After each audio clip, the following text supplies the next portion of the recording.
This is Claim Your Potential, the Empowerment Podcast. I'm Sofie Lindberg, your host and the Executive Director of Claim Your Potential. Get ready to embark on a transformative journey where we empower women and girls to unlock their full potential in every aspect of life. It's time to claim your potential and step into a life of empowerment. Tune in every Tuesday as we ignite your inner strength, provide actionable insights, and empower you to achieve greatness. So, are you ready to claim your potential? Hello, everyone, and welcome back to Claim Your Potential, the Empowerment Podcast. I'm your host, Sofie, and for this episode, we are joined by Dr. Carrie Graham to discuss how to empower your staff and why it's crucial. Dr. Carrie Graham, an esteemed adult learning consultant and learning strategist and owner of Carrie O Learning and Solutions, has been on a mission to create a world where workplace training is engaging and tailored to the needs of each learner. Throughout her career, Dr. Carrie Graham has championed the principles of adult learning theory, demonstrating its indispensable role in achieving learner engagement, practical application of skills, and knowledge retention. Today, we have the privilege of delving into Dr. Carrie Graham's invaluable insights on how to empower staff, from building trust and providing growth opportunities to encouraging autonomy and problem solving. Her expertise will guide us toward empowering our organizations. Please welcome Dr. Carrie Graham. Thank you so much for being with us today. Oh my goodness, Sofie. Thank you so much for having me. It's quite an honor. I always love the opportunity to engage in conversation with other women about women and girls and all things to support women achieving the life that they want. So thank you for having me. It is such an honor to have you on as well, and I'm so happy to hear that there. It's always such an excitement to be able to bring a guest on, especially around that common goal of empowering young women to just achieve their full potential in every area of life. And so speaking of empowerment, what does empowerment mean to you, especially in that context of staff engagement and management, and why is it essential for a thriving workplace? Yeah, well, I would say I always advocate for the individual. So when I think about the concept of empowerment of an individual, I would define it or describe it as the individual understands what it is that they need to do to achieve whatever the desire is. So I should back up and say they have the desire, and then they know what to do to achieve what it is that they're desiring, and that they have capacity to do that thing. So it really goes beyond what people are telling you, but rather it is a internal level of motivation and internal self-awareness and a level of confidence for the individual. Now, when we think about the organization, if we have a number of individuals who are functioning from that place, they have goals, they understand what it takes to achieve those goals, so the how and the why, and then they feel that they have the confidence, the self-confidence to actually do it. Those are the things that make for a thriving, in my opinion, a thriving organization. Absolutely. And I'd love to shift that context there to how can leaders create a culture of empowerment within an organization? What are some perhaps steps to promote this type of culture? Because it's so crucial to having just an engaged workforce. Yeah, absolutely. I would say that first and foremost, the individual who is placed in a leadership role, hopefully they understand that leadership is not solely about holding a position, but rather it's about their behavior. So, that's the first starting place, is that the individual has some leadership development and has some skills around empathy and effective communication. And to that end, in order to empower your team or your staff or those in which you are attempting to lead, it is most important from a learning perspective that you build trust and that you help them grow in the ways in which we talked about, right? So identifying their desire or their passion, helping them develop the skills so that they can achieve whatever the goal is. Those are some of the ways in which we empower our team and our workforce. Absolutely.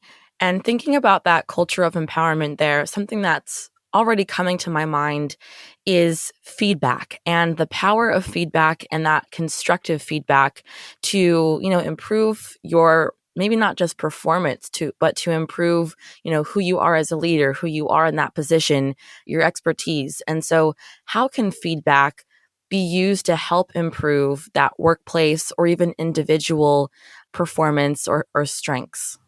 Yeah. Sofie, I'm so happy you asked about feedback. It's one of those things that many people are afraid of, but feedback, it's a two-way street. It is the individual who is presenting the feedback. And so that should be done with, again, empathy and compassion, clarity, and the ability to stick to the facts when providing feedback and to not make it about the individual's character. So that's one side of feedback. The other side of feedback is from the perspective of the individual receiving the information. And that's where having a leader who builds trust is really important because it supports the recipient in their ability, their capacity to hear what is being shared with them or offered to them, as well as understand and process it, all while taking it in context and not becoming distracted by the emotion of the feedback. And yes, feedback can stir some level of emotion in all of us. However, the main goal and the way to ensure that feedback is constructive is that if it's presented in a way that is palatable, I'll say, for the recipient, and for the recipient that it is received from a place of learning, right? This is an opportunity for me to learn and grow.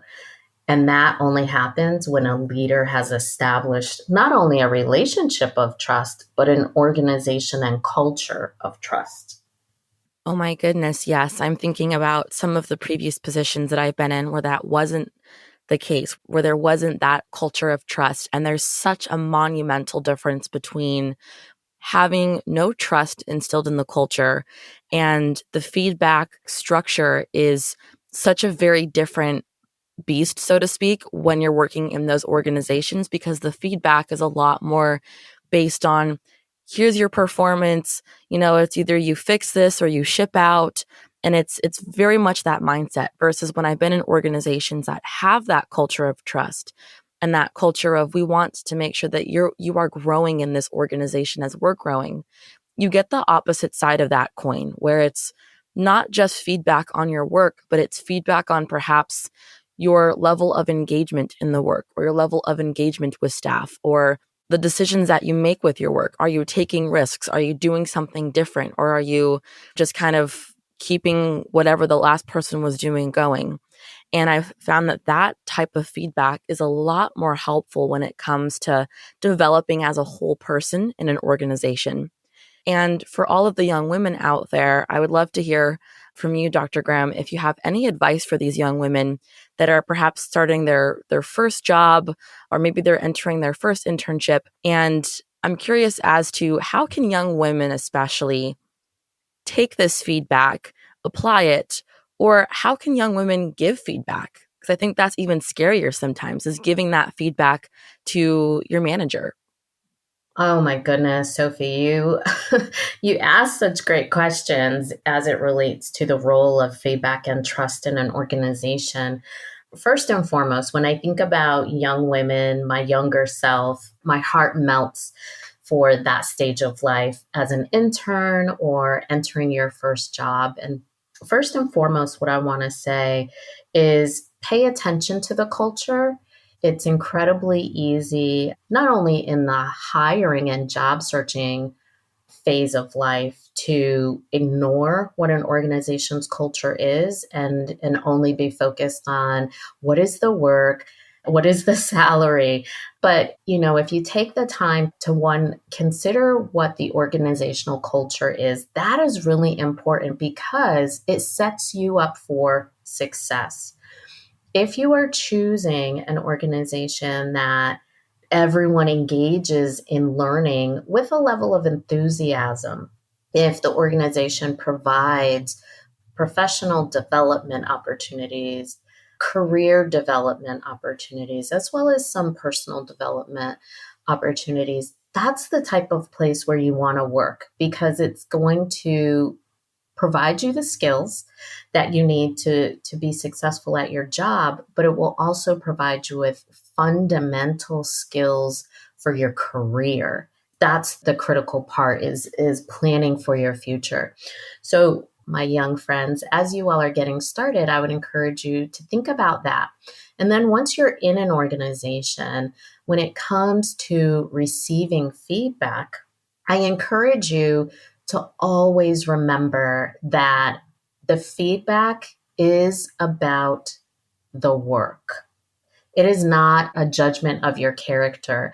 And if the person who is providing the feedback makes it about your character, that says more about them than it does about you.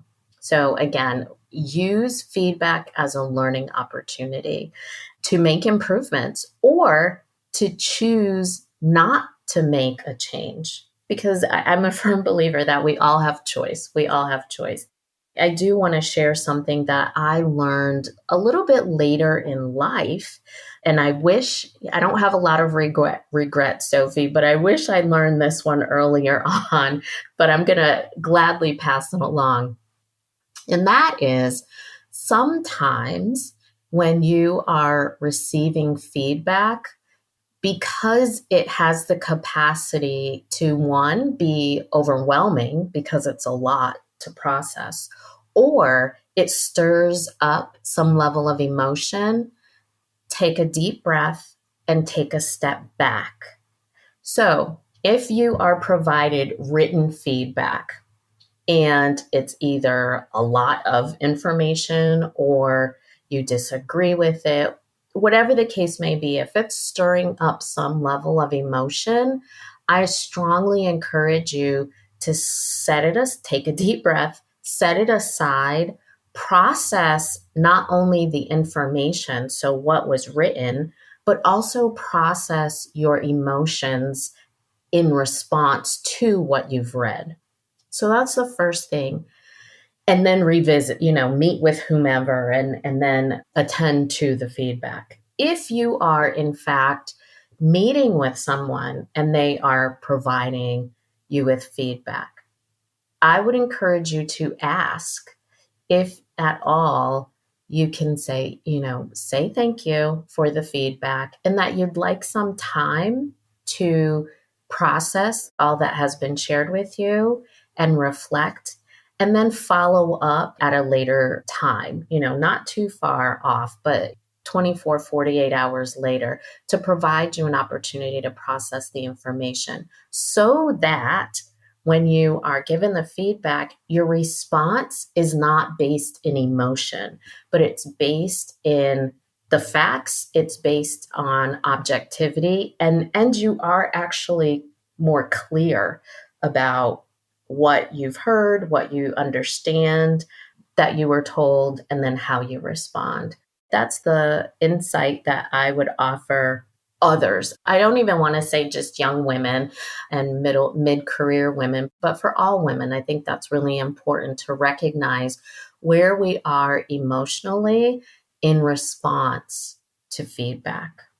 Yes. As you were talking about just taking time to really process that feedback, what someone is saying, and reflecting on that emotion, I'm thinking back to, so many moments where I wish that I had had that advice. I've had feedback given and I didn't agree with the feedback. My gut reaction was, that hurt because I don't agree with that. I thought I was doing my very best. Oh my gosh, that makes me feel awful. Why do I feel so awful about this?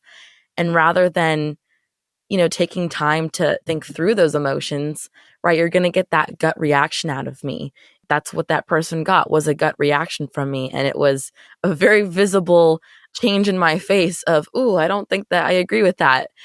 And I think that's such valuable advice there, because when we get feedback, and I think something that's a big part of current working culture is that when we get feedback, we're supposed to, take it and immediately apply it and be thankful for every single piece of feedback that we get.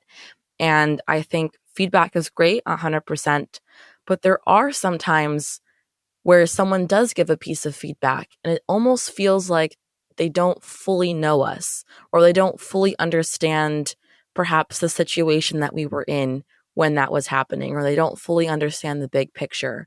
And it can be hard to sit in those settings and to get feedback. And so absolutely taking time to say, hey, let me come back to you 24 hours later. I'd love to share my thoughts on this feedback, but I need a day to process. Such a fantastic piece of advice there. Yeah, Sofie, I also want to add to that is my work is on adult learning. And so if we look at feedback not only as a technical responsibility of a manager, right? I have to provide my team with feedback as part of their annual review, right? If we move beyond feedback from that perspective, feedback is an amazing way to learn. It's an amazing resource for learning and workplace learning. Now, one of the benefits of taking time and coming back to the conversation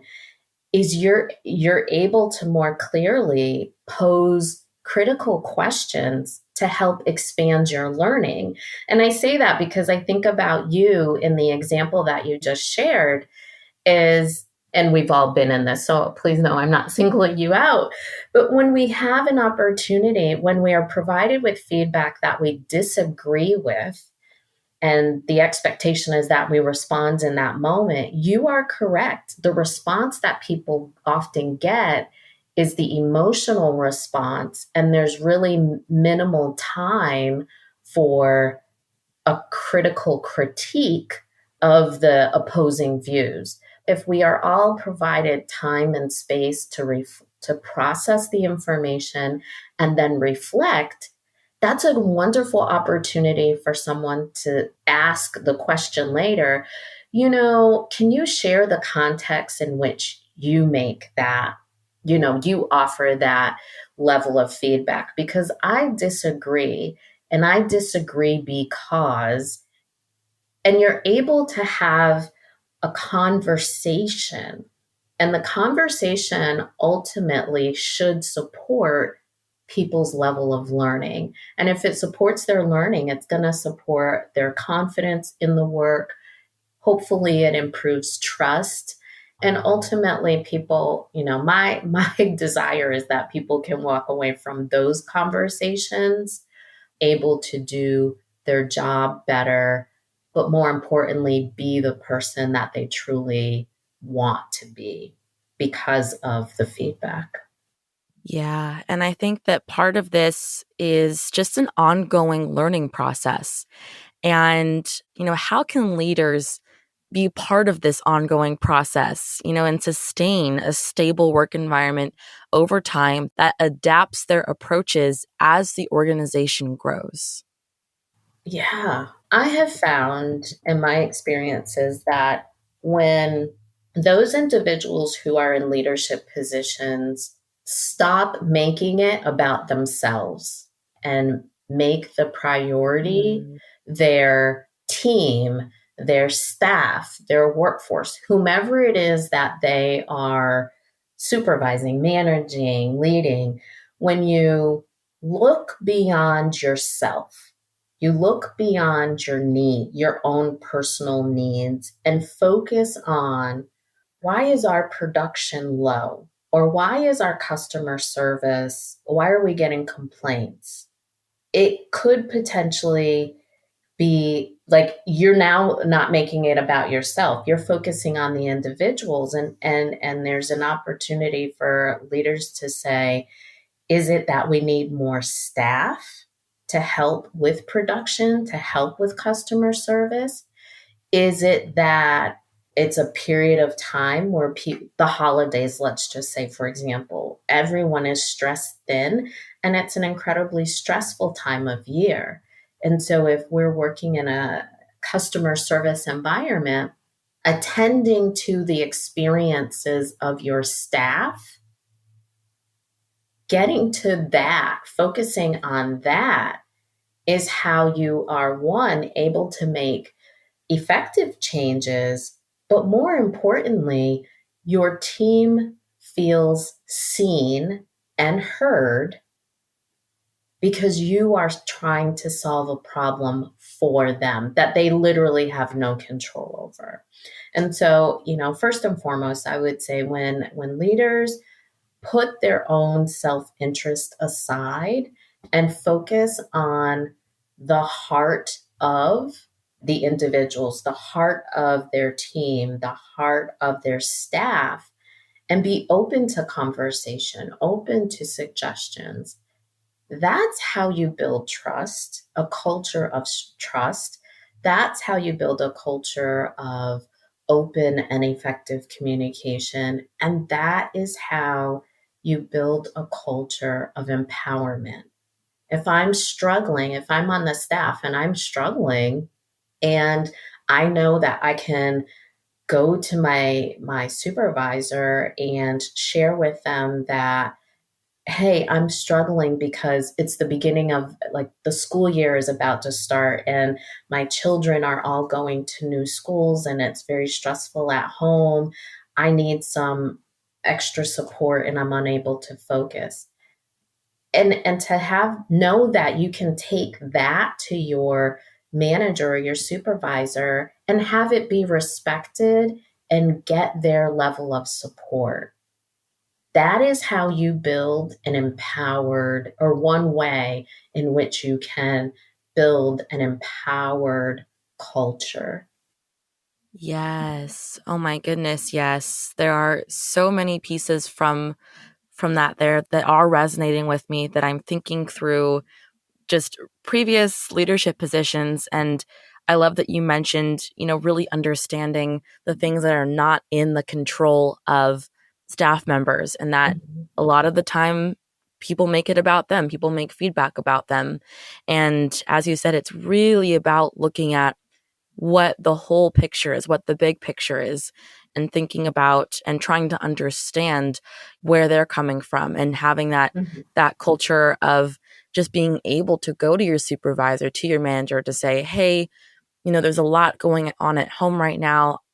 Can I, maybe shift my work to someone else, or can I perhaps have some more flexibility because there's just a lot going on and I just need a day or two to really, get all of this sorted out in my personal life. And I think that is so helpful when you have those cultures, because people aren't falling behind on work. If anything, it's that open communication that keeps the process going, that keeps the flow of work going.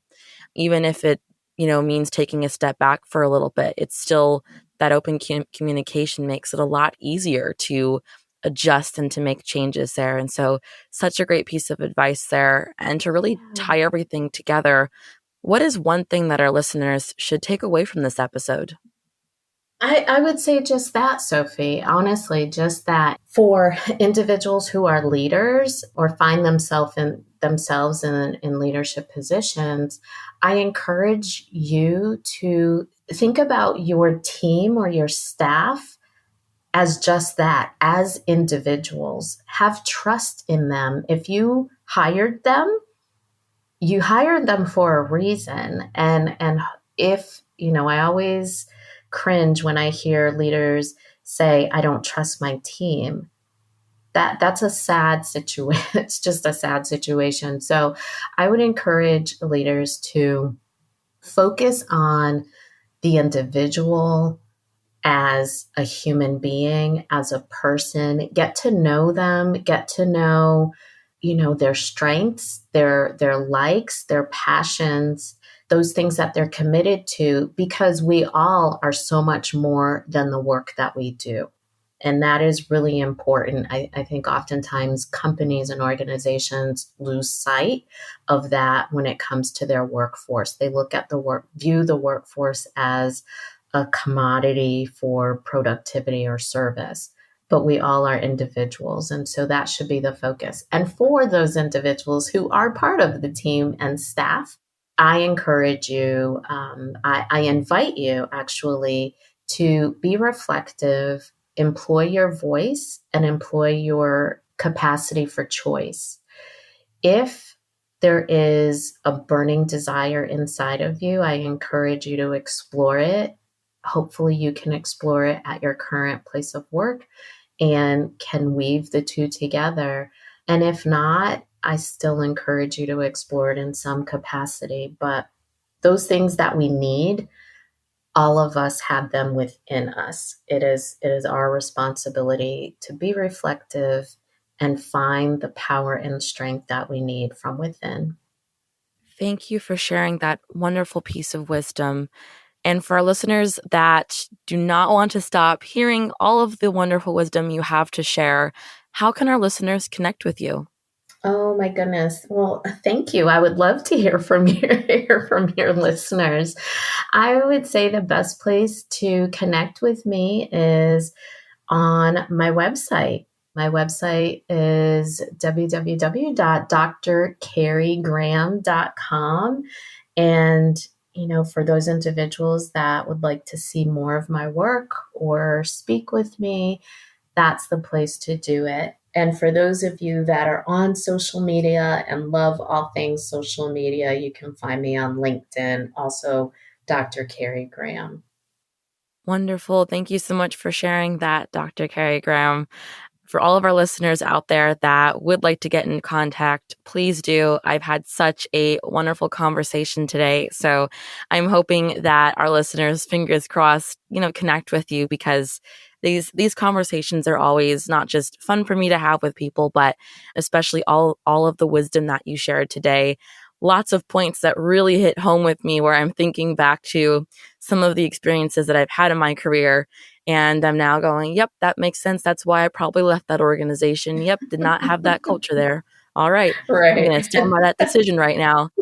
Right. And also thinking back to those happy, great moments where I had supervisors that were fantastic at creating that culture. So thank you for speaking with me today, and for sharing your experiences, for sharing the work that you are accomplishing, for all of the work that you do to really help empower women in their career and in life in general. Oh, Sofie, such kind words. Thank you. Thank you. Thank you. And I truly appreciate your audience listening in and reflecting. More than anything, I appreciate you all taking a moment to reflect on what I've shared with you today. So I am honored. I'm honored to share space with you. I'm honored to have you on. It's been such a pleasure, Dr. Graham. That brings us to the end of another empowering episode on Claim Your Potential, the Empowerment Podcast. Thanks for listening. If you've enjoyed our show and want to learn more about the work we do, you can visit our website, claimyourpotential.org. There, you can access our tools and workbooks, sign up for workshops, join our mentorship program, listen to previous and future episodes, donate to support our cause, and find out how you can get involved. For even more inspiring content, follow us on Instagram and Facebook at Claim Potential, where we share inspiration, educational resources, episode and program announcements, and other content designed to help you reach your full potential. Your support means the world to us, and a free way to support our show is by leaving a rating and review on the podcast streaming platform of your choice. Your feedback helps us grow and reach even more people with our empowering message. If you're unsure of how to do this, head over to our website's Leave a Review page for step-by-step instructions. Thank you to each and every one of you for being a part of this empowering community. Tune in next time as we continue our journey of learning and discover even more ways to claim your potential. Until then, remember that you have the power to create the life you desire. Keep striving and keep growing.